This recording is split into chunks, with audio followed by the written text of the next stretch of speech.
Hello students, আজি তোমালোকৰ চলে মই এটা বহুত ইন্টাৰেষ্টিং কোৱেশ্চন লৈছো ক্লাস 11 ৰ কোৱেশ্চনটো দেখি কি বহুত টাফ লাগিছে নেকি চাওচোন কোৱেশ্চন কি আছে আমি কি প্ৰুফ কৰিব লাগিব cos 11 degree sin 11 degree divided by cos 11 degree sin 11 degree equals to tan of 56 degree এতিয়া আকো এনেকুৱা লাগিছে ন সাৰে আকো কেনেকুৱা কি কোৱেশ্চনছ আনি আছে ইমান টাফ কোৱেশ্চনছ আজিলৈকে এনেকুৱা কোৱেশ্চনছ তো দেখাই নাই আজিলৈকে আমি 0 30 45 60 আৰু 90 ডিগ্ৰী লৈ পেলাই সামস বোৰ কৰি আইছো ঠিক আছে 180 ডিগ্ৰী লৈও চলি আছো কিন্তু এতিয়া সাৰে আকো কেনেকুৱা কোৱেশ্চন আনিছে 11 ডিগ্ৰী 56 ডিগ্ৰী এনেকুৱা কোৱেশ্চনটো জীৱনত দেখা নাই এনেকুৱা ফিল হৈছে নেকি বাৰু ঠিক আছে এতিয়া বা কাৰণে অলপ ফিল হ'ব পাৰে কিন্তু একবাৰ কোৱেশ্চনটো সলভ কৰি দিয়াৰ পাছত তোমালোকে নিজে কৈ যাবা যে কোৱেশ্চনটো বহুত ইজি বুলি সোৱা ইয়াত কিমান আছে 11 ডিগ্ৰী ইয়াত আছে 56 ডিগ্ৰী এই 11 ডিগ্ৰী আৰু 56 ডিগ্ৰীৰ মাজত মই কিবা এটা ৰিলেশনশিপ আনিব পাৰো নেকি মই কিবা নন ডিগ্ৰীজ লৈ পেলাই মানে 11 আৰু 56 ডিগ্ৰীৰ মাজত এটা ৰিলেশনশিপ আনিবলৈ বিচাৰিছো মই নন ডিগ্ৰীজ লৈ পেলাই নন ডিগ্ৰীজ কিটা কি হল 0 30 45 60 আৰু 90 এই কিটা ডিগ্ৰীজ লৈ পেলাই মই এটা ৰিলেশনশিপ এস্টাবলিশ কৰিবলৈ বিচাৰিছো 11 ডিগ্ৰী আৰু 56 ডিগ্ৰী ৰিলেশনশিপটো হল 45 degree plus 11 degree equals to 56 degree okay কিবা এটা মই হিন্ট এটা পাইছো 45 ডিগ্ৰী লৈ পেলাই কিবা এটা মই কৰিব পাৰো এটা মই 45 ডিগ্ৰী টু পিকচাৰত আনো কেনেকে ইয়াতো 11 ডিগ্ৰী এনেকে ডাইৰেক্টলি কোৱেশ্চনটো দিয়া আছে তেতিয়া হলে মই সলভ কৰিবলৈ ফাৰ্স্ট স্টেপটো লম কেনেকে বা মই যে কলো যে 45 ডিগ্ৰী টু আনিম এই কোৱেশ্চনত এই 45 ডিগ্ৰী টু আনো কেনেকে মই এই কোৱেশ্চনটো সলভ কৰি দেখাও তোমালোকে একবাৰ চোৱাৰ পাছত এনেকুৱা টাইপ অফ কোৱেশ্চন যদি আৰু আহে তোমালোকে অটোমেটিক্যালি সলভ কৰিব পাৰিবা ওকে এটা জতে এনেকুৱা দেখা ন cos sin ওপৰটো cos plus sin তলটো cos plus sin বা sin plus cos এনেকুৱা ফৰ্মত থাকিলে সদায় নিউমাৰেটৰ আৰু ডিনোমিনেটৰক ডিভাইড কৰি দিবা cos এৰে ডাইৰেক্ট খেল খতম ওকে তে কৰি চাও আমি মই কি কলো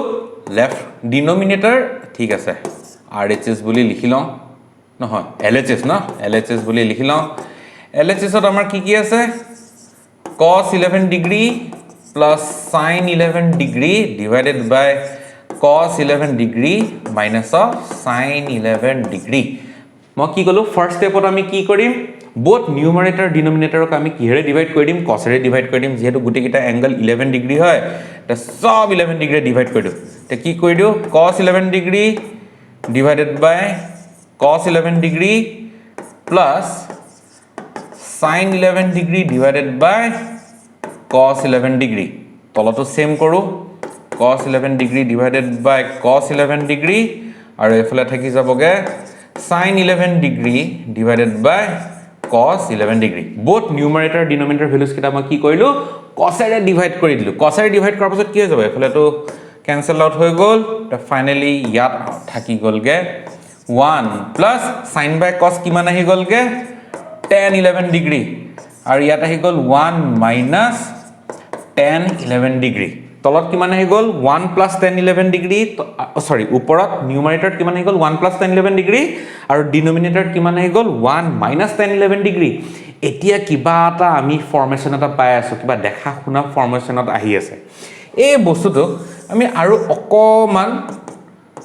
এটা নতুন ফৰ্মত আনো নতুন ফৰ্ম একো কৰিবলৈ নাযাও ইয়াত আহি গল 1 ন আৰু মই অলৰেডি দেখিছিলো যে মই 11 আৰু 56 ৰ মাজত এটা ৰিলেশনশিপ আনিম কোনটো এংগলৰ থ্ৰু 45 ডিগ্ৰী এংগল ঠিক আছে এটা 45 ডিগ্ৰী এংগলটো মই ইয়াত এই কোৱেশ্চনটোত কেনেকৈ ইউজ কৰিম 1 আছে ন tan of 45 ডিগ্ৰী কিমান হয় 1 নহয় জানো ঠিক আছে 1 ত লিখি দিও tan of 45 degree plus tan of 11 degree divided by 1 to 1 থৈ দিছো অলপ time 1 minus tan 45 degree tan of 11 degree কাৰণ tan 45 degree ভ্যালু কিমান হ'ব 1 multiply with tan 11 degree tan 11 degree থাকিব তে মই এই বস্তুটো এনেকে থোৱা বা এনেকে থোৱা কথা একে নহয় জানো কথাটো একে থাকি গলগে কিন্তু অকমান মই চেঞ্জ আনি দিলো আৰু চেঞ্জ আনি পেলাই মই কি ফৰ্মত আনিলো চোন tan x plus tan y divided by 1 minus tan x tan y কি ফৰ্মত আনিলো tan x minus tan y divided by 1 minus tan x tan y পিছে হেতু কিহৰ ফৰ্মুলা হয় হেতু হল formula tan of x plus y নহয় জানো tan of x plus y equals to tan x plus tan y divided by 1 minus tan x tan y ইয়াত x ৰ value কিমান পাই গলো 45 ডিগ্ৰী y ৰ ভ্যালু কিমান পাই গলো 11 ডিগ্ৰী ডাইৰেক্ট পুট কৰি দিওঁ tan of x plus y x হৈ গ'ল 45 ডিগ্ৰী y হৈ গ'ল 11 ডিগ্ৰী 45 plus 11 আহি গ'ল 56 ডিগ্ৰী দেখিলা ষ্টাৰ্টিঙতে মই ৰিলেশ্যনশ্বিপটো লাইছিলোঁ এই দুটা আননোন ডিগ্ৰী মানে আননোন মানে কি ডাইৰেক্ট 11 ডিগ্ৰী ভ্যালুটো নেজানো বা কি হৈ গ'ল 56 ডিগ্ৰী ভ্যালুটো নেজানো তে এই দুটাৰ মাজত ৰিলেশ্যনশ্বিপটো মই কোন এটা এংগলত থোৱানিম 45 ডিগ্ৰী যেহেতু এটা হিন্ট এটা পাইছো সেই হিন্টটো মই ইউজ কৰিব চেষ্টা কৰিলো বস ফৰ্ম বিলাক মই ঠিক ঠিক আনি গলো ভ্যালুজ খিনি পুট কৰি গলো আৰু লাষ্টত ডাইৰেক্ট ফৰ্মুলা ইউজ কৰিলো এতিয়া বাৰু তোমালোকে এই কোৱেশ্চনটো চাই পেলাই কোৱেশ্চন কিবা টাফ আছে জানো কোড তোমালোকে নো টাফ পালা ফাৰ্স্ট স্টেপত কি কৰিলো cosৰে ডিভাইড কৰিলো সেকেন্ড স্টেপত কি কৰিলো tan(x + tan(y) / 1 - tan(x tan(y) ফৰ্মত আনিলো হেতু কিহৰ ফৰ্ম হৈ গল tan of x + y আনি দিলো x আৰু y ভ্যালু পুট কৰি দিলো পাই গলো tan of 56 ডিগ্ৰী কিমান ইজি আছিল দেখিছানে এতিয়া তোমালোকে